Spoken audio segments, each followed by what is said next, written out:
O Clash Royale já teve umas ideias de carta completamente malucas ao longo dos anos, algumas geniais, outras ridículas e umas tão quebradas que nunca chegaram a ser lançadas. Mas, e se tivesse lançado? Número 1. Portais. Imagina colocar uma entrada de portal do seu lado da arena e teletransportar tropas direto para outra rota, ou até mesmo para trás da torre inimiga.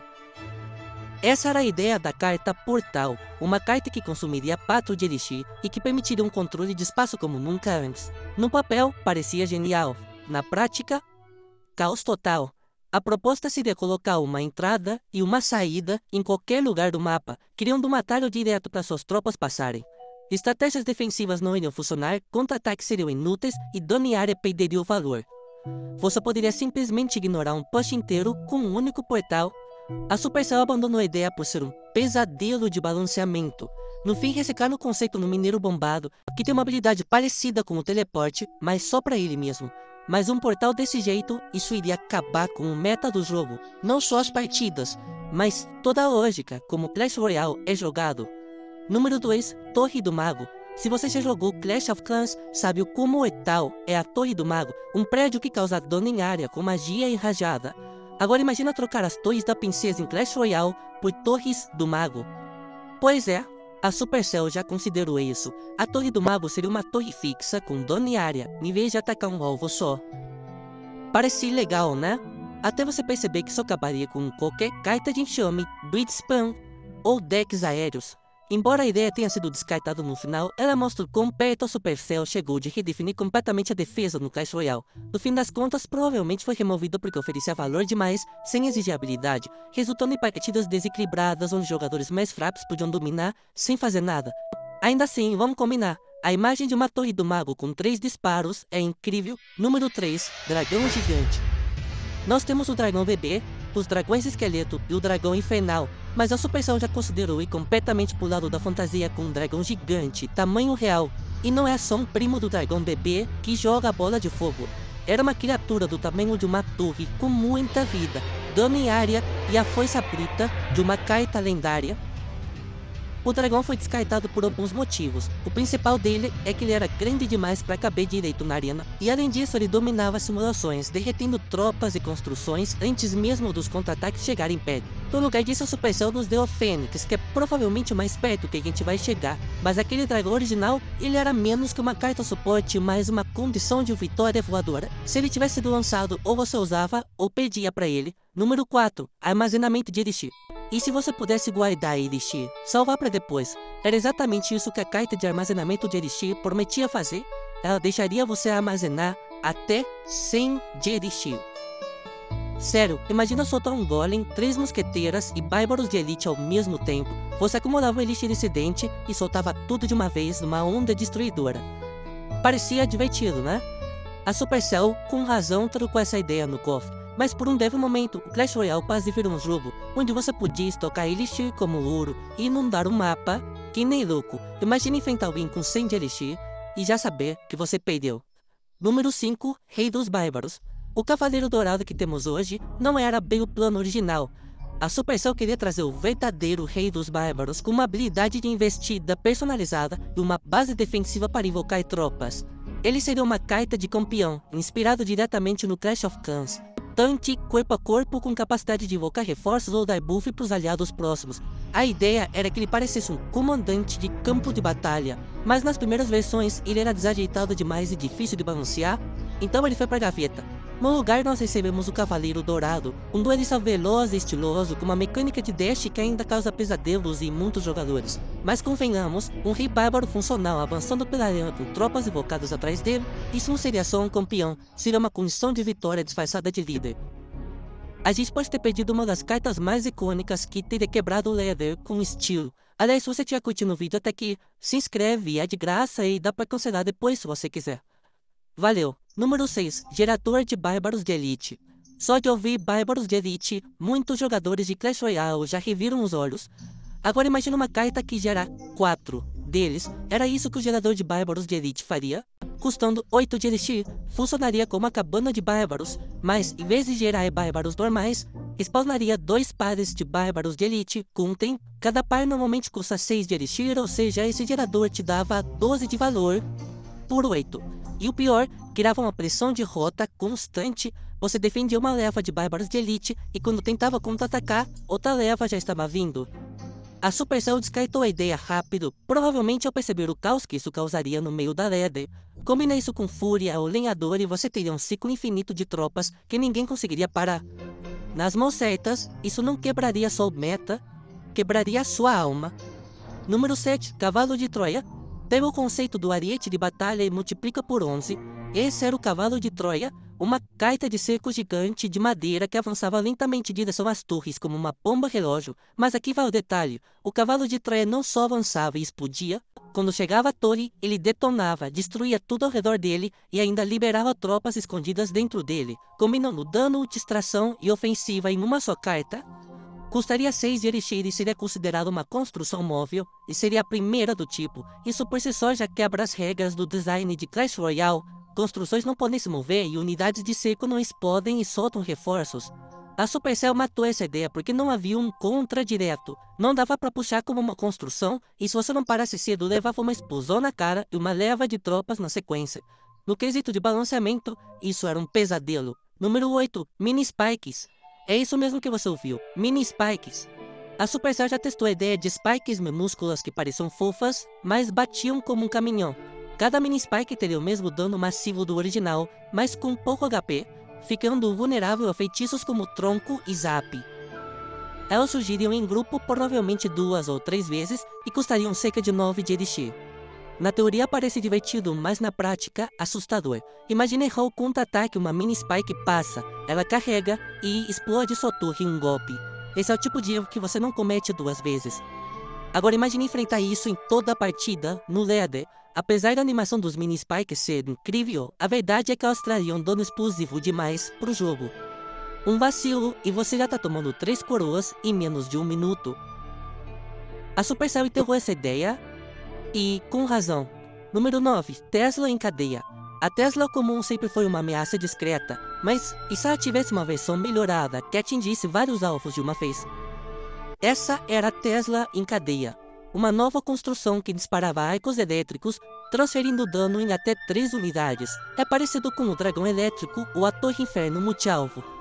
A ideia foi descartada porque se parecia demais com as cartas já existentes, como o Mago Elétrico e o próprio Dragão Elétrico, mas também porque era impossível de balancear, era fraca demais em alguns confrontos e completamente opressiva em outros. A filosofia de design da Supercell evita cartas faz tudo, e essa aqui fazia tudo, poderosa com dano em área, antiaérea, barata e invisível quando inativa. Isso seria a definição de quebra-meta. Número 10. Mega P.E.K.K.A. Já temos a Mini P.E.K.K.A. e a P.E.K.K.A. normal, mas por um tempo a Supercell considerou a versão mais perigosa de todos. A Mega P.E.K.K.A.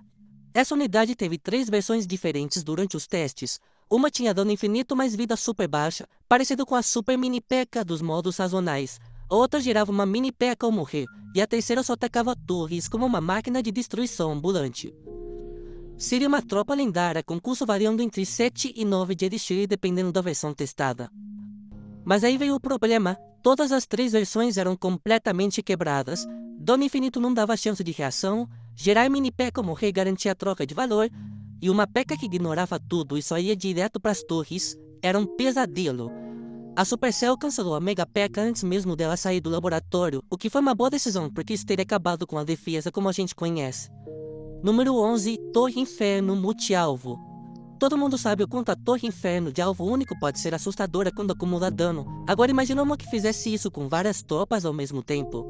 A Torre Inferno multi-alvo foi inspirada na versão de Clash of Clans, que causa dano crescente em vários inimigos em sequência. No Clash Royale, isso significaria dividir aquele raio mortal entre 2 ou até 3 alvos simultâneos. Foi pensada como uma resposta contra hordas, bridge spam e combos de tanque e suporte. Mas nos testes, ela se mostrou eficiente até demais. A Supercell descartou a ideia não só por estar desbalanceada, mas porque acabava com toda a diversidade estratégica. Quando uma construção consegue lidar com tudo, não sobra espaço para criatividade nem chances de virada. Essa teria quebrado o meta além da conta. Número 12. Feitiço Surpresa. À primeira vista, o Feitiço Surpresa parece uma brincadeira divertida, mas quase transformou o Clash Royale numa máquina de caça-níquel. Funcionava assim. Ao lançar o feitiço, ele invocava aleatoriamente qualquer carta do jogo, mesmo que não estivesse no seu deck. Sim, até campeões, até evoluções, até condições de vitória que você nem levou. Não havia uma estratégia de contra confiável. O caos era parte da graça, mas a Supercell acabou cancelando. A última coisa que o Clash Royale precisava era de mais um RNG incontrolável. Número 13, Torre Holográfica. Uma construção falsa feita para enganar o oponente. Para quem enfrenta, parecia uma torre normal, mas na prática não fazia nada. Não ataca, não defende, só ocupa espaço e serve para baitar feitiços ou induzir ao erro. Era basicamente uma carta de jogo mental. Você poderia usá-la para forçar uma bola de fogo, bloquear o caminho de tropas ou enganar o oponente fazendo-lhe ignorar uma rota. A Supercell descartou o conceito, decidindo que Clash Royale não foi feito para esse tipo de blefe avançado. Ainda assim, a ideia de uma torre falsa vive na mente de muitos jogadores até hoje. Número 14, Armadilha de Urso. A Armadilha de Urso era uma carta épica de 4 de Elixir que funcionava como uma mina invisível, escondida no campo até que uma tropa o ativasse. Quando acionada, causava dano massivo em alvo único, o suficiente para eliminar tropas de suporte ou causar sérios danos em tanques. Era uma referência direta às armadilhas de Clash of Clans, feita para punir caminhos previsíveis ou ataques forçados. Parece interessante, né? Mas o problema é que era totalmente invisível até ser ativada, o que tornava quase impossível jogar ao redor dela. A Supercell cancelou porque a carta fazia o jogo parecer injusto. Ser punido só por jogar normalmente sem chance de reagir não parece falta de habilidade, parece só uma coisa barata. A Armadilha de Urso era sorrateira demais pro estilo reativo de Clash Royale. Número 15, o Fantasma. Antes do Fantasma Real se tornar o assassino furtivo que todo mundo ama, a Supercell experimentou uma versão alternativa. Era só chamado de O Fantasma. Era mais estilizado, mais sombrio, assustador e carregava uma corrente longa como arma. Tinha cara de Steam de Halloween, seria uma tropa lendária com furtividade, dano em área e custo um pouco maior.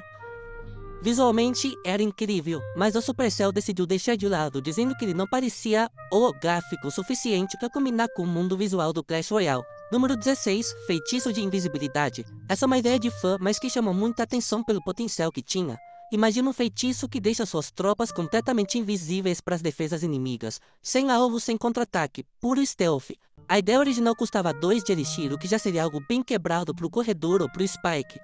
Algumas versões aumentaram para 4 de Elixir, deram raio curto e duração limitada, mas mesmo assim seria devastador. Um feitiço de invisibilidade bem cronometrado deixaria uma tropa de alto dano passar direto pela defesa e atingir a torre antes de qualquer reação. Basicamente, isso remove uma das regras centrais do Clash Royale, a resposta reativa. Legal no papel, mas na prática, fazia a defesa parecer inútil. Por isso essa ideia ficou no mundo da fanfic. Número 17, Minijogo do Boliche de Nozes. Não é uma carta, mas é uma das ideias de modo extra mais legais já criada por fãs. Um minijogo no estilo Plants vs Zombies, onde você solta troncos, tornados e outros feitiços para deter ondas de inimigos que se aproximam. Sem torre e sem tropa, só tempo e posicionamento dos feitiços. Teria trazido um ritmo totalmente diferente pro Clash Royale. Mais arcade, mais caótico e, para ser sincero, bem mais divertido do que ficar grindando Leather ou Guerra de Clãs 2. É o tipo de modo que teria viralizado, principalmente com o público casual. Até hoje não tem sinal de que vai acontecer, mas não custa sonhar. Número 18, modo Tower Defense. Essa ideia feita por fã transformaria o Clash Royale num verdadeiro jogo de Tower Defense. Você posicionaria tropas como arqueiras, mago elétrico, goblin com dardos em espaços fixos, melhoraria elas a cada rodada e tentaria sobreviver a ondas cada vez mais difíceis.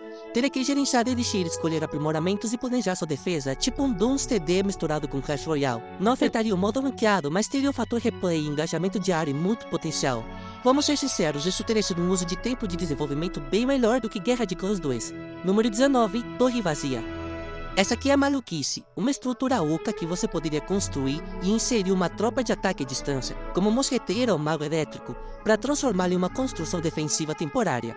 A torre daria alcance e proteção extra à tropa por cerca de 30 segundos, permitindo reposicionar e proteger unidades importantes durante a partida.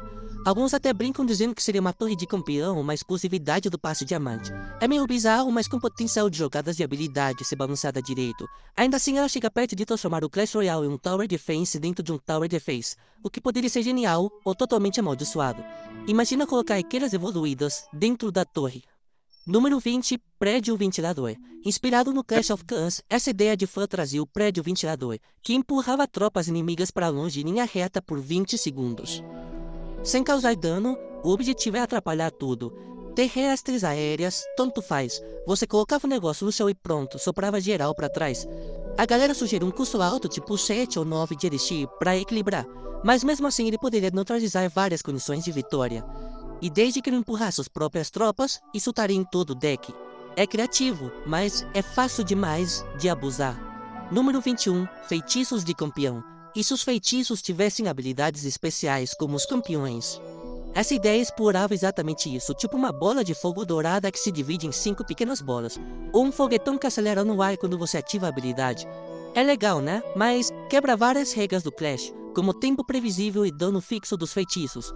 O problema é balancear. Se for fraco, ninguém usa. Se for forte, fica muito injusto. Ótimo como experimento de design, mas melhor ficar só na ideia. Número 22. Espírito do Tempo. Essa aqui é genial, de verdade. O Espírito do Tempo não causa dano, ele só faz o inimigo voltar pro ponto onde estava alguns segundos antes. Parece roubado, mas tem os seus contras. Não funciona bem contra enxames e depende muito do posicionamento do inimigo. É talvez uma das ideias mais viáveis já feitas por fãs. Com custo certo e alvos limitados, daria para encaixar de verdade no jogo. Número 23. Modo sobrevivência. Imagina Clash Royale mais Vampire Survivals. Você começa como uma única unidade, tipo uma arqueira rainha nível 1, e enfrenta ondas infinitas de inimigos. A cada rodada, escolhe melhorias, dano em área, velocidade, tropas extras. É rápido, caótico e repetível. Não tem nada a ver com ladder ou competitivo, mas perfeito para viciar a galera no dia a dia. É ambicioso, mas talvez seja a ideia mais empolgante dessa lista. Número 24. Balões para tropas terrestres. Esse aqui é puro caos. Você prende um balão numa tropa terrestre e por alguns segundos ela voa. Imagina uma peca flutuando por cima de tudo, rumo à torre. Para balancear, sugeriram balões com pouca vida e curta duração. Se o balão for estourado, a tropa morre na hora, mas se não for, você tem um tanque voador imparável. O risco é altíssimo e a recompensa é altíssima. Número 25. Headhunter. Essa ideia de fã da Headhunter, criado pelo canal Mythic Royale, tinha tudo para ser uma das cartas defensivas mais únicas do Clash Royale. Foram pensadas várias versões, cada uma com atributos e efeitos diferentes, mas todas com a mesma proposta central: diminuir a velocidade dos inimigos ao acertar. A primeira versão tinha ataque rápido, pouco dano e alcance longo, aplicando lentidão em cada golpe. A segunda era mais equilibrada, com status medianos em tudo. Já a terceira ia totalmente pro lado do controle. Ataque lento, dano baixíssimo, mas o efeito de lentidão absurdo, feito para travar até os pushes mais pesados. Na prática, ela funcionaria como um mago de gelo sem dano em área, mas com mais vida para compensar. É uma carta de suporte puro, e embora seja difícil a Supercell realmente adicionar algo assim, com um bom ajuste, a Headhunter poderia virar o favorito do meta. Número 26. Servo de Gelo. Essa carta parece simples, mas teria um impacto enorme no jogo. O servo de gelo teria o visual e o estilo de um servo comum, mas com uma diferença: muito mais vida e uma função completamente nova. Em vez de dar suporte, ele seria uma condição de vitória aérea, atacando somente torres. Nada de bater em tropas nem de defender. Ele voaria direto para a torre da princesa inimiga. O detalhe mais insano: quando morre, ele explode com um efeito de congelamento, travando tudo ao redor e causando dano em área. É como se tivesse juntado um servo, um feitiço de gelo e dano de morte, um fôlego para os decks aéreos, dando uma folga pro Lava Round. Número 27. Dragão de Gelo. Esse aqui daria uma esfriada no negócio. Falando sério, pensa num bebê dragão, mas com gelo. Em vez de cuspir bolas de fogo, ele lançaria bolas de neve ou espíritos de gelo. A ideia é simples, mas genial. Um pouco menos de dano que o bebê dragão, mas com efeito de lentidão em tudo que atingir. Ou seja, tropas de suporte, hordas e até tanques ficariam mais lentos, dando tempo para reagir, defender ou preparar o contra-ataque. Não é quebrado, mas traria uma nova camada de controle para os decks aéreos. Número 28. Lança-chamas. Esse conceito é bem original e realmente parece que poderia funcionar no Clash Royale. O lança-chamas se moveria lentamente, arremessando grandes faíscas de fogo à distância, causando dano em área a cada ataque. E aqui vem o detalhe divertido: quando é destruído, um espírito de fogo salta para fora. É um toque pequeno, mas cheio de personalidade, como se o espírito estivesse dirigindo o negócio o tempo todo. No equilíbrio, ele não causaria dano massivo por dano, mas o splash constante e a pressão contínua, especialmente se funcionasse como um carrinho de canhão, poderiam introduzir um novo tipo de controle à distância. É forte, carismático e tem uma mecânica nova. O lança-chamas mudaria completamente o jogo. Número 29. Bruxa Sombria, Tropas na Torre. Tropas na torre sempre são difíceis de balancear, mas esse conceito poderia mudar tudo. Imagina uma bruxa sombria como tropa de torre, ficando permanentemente na torre da princesa, atacando ar e terra com alcance menor, mas muito mais dano. Assim como a original, ela também geraria morcegos com tempo, trazendo pressão passiva e valor defensivo. Por ter alcance limitado, ela precisaria de apoio com feitiços ou tropas de longo alcance, mas quando algo entrasse na zona dela, bum, deletado. Claro, ela não aceitaria tão longe como a princesa ou a dama das adagas, mas isso é algo que a tornaria interessante. Você teria que montar o deck em volta das forças dela, apostando no controle, defesa aérea e jogo mais lento. Uma visão totalmente nova para as tropas fixas e com potencial para criar um novo meta. Número 30. Ice Hound. Esse é direto ao ponto, mas é bem interessante. O Ice Hound funcionaria como Lava Hound. Voa devagar, é um tanque, voa direto para a torre, mas em vez de explodir em filhotes de lava, ele traria duas reviravoltas. Primeiro, ao morrer, ele congela tudo ao redor por alguns segundos. Segundo, enquanto está vivo, ele reduz a velocidade de ataque de construções ou tropas de torre que atingir. É como um efeito passivo de lentidão. Provavelmente teria o mesmo custo do Lava Hound, mas para manter o equilíbrio, geraria menos filhotes de gelo. Seria ainda valioso, mas sem quebrar o jogo, com tanto efeito acumulado. Número 31. Igloo. O Igloo seria uma construção épica de 3 de Elixir que gera espíritos de gelo a cada 5 segundos. Pensa nele como uma versão congelada da Fornalha. Como o espírito de gelo já é uma das cartas de ciclo mais populares do jogo, transformar isso em construção faz total sentido. É defensiva, rápida e perfeita para decks de ciclo com um toque gelado. Esse conceito foi criado por um designer chamado ME Graphics e é, sinceramente, brilhante. Mas as próximas duas ideias dele são ainda mais incríveis, especialmente a última. Número 32. Caverna dos Morcegos. Essa aqui já passou da hora. A Caverna dos Morcegos seria uma construção épica que gera morcegos a cada 4 segundos. A gente já tem construções que geram tropas terrestres há anos, mas uma que gera tropas aéreas, isso abriria espaço para estratégias totalmente novas. Poderia ser a carta que finalmente tornaria os decks de controle aéreo viáveis. Número 33. Submarino. Esse conceito é tão único que parece até capaz de reinventar o modo como Clash Royale funciona. É uma tropa feita para controlar a água, uma parte da arena que nunca foi usada na gameplay. O submarino funciona como um carrinho de canhão de elite. Quando posicionado no rio, ele mergulha e fica escondido, como um fantasma real ou a rainha Akira. Enquanto está submerso, não pode ser atingido, mas perde vida lentamente como forma de balanceamento. Quando emerge, ataca com mísseis, causando dano a tropas aéreas e terrestres com alcance longo, tipo a ex-besta ou a princesa. O jogador controla o momento de mergulhar ou subindo usando o botão de habilidade, cada ação custando 1 de elixir. E como fica na água, só consegue patrulhar um lado da arena, dependendo de onde for posicionado. Isso adiciona uma camada de estratégia de posicionamento que nunca vimos antes. Algumas tropas como mosqueteira ou arqueiras podem atingi-lo, mas outras como corredor ou bandida nem chegam perto. É parte stealth, parte seco e 100% disruptiva. Essa carta é ousada, criativa e é exatamente o tipo de coisa que quebraria o método Clash se fosse adicionada. E já que a gente viu tantas ideias de cartas que sequer existem, você tem que ver o próximo vídeo, onde eu te conto um fato de lore para cada carta do Clash Royale. Tem coisa ali que você nem imagina. Eu te vejo lá.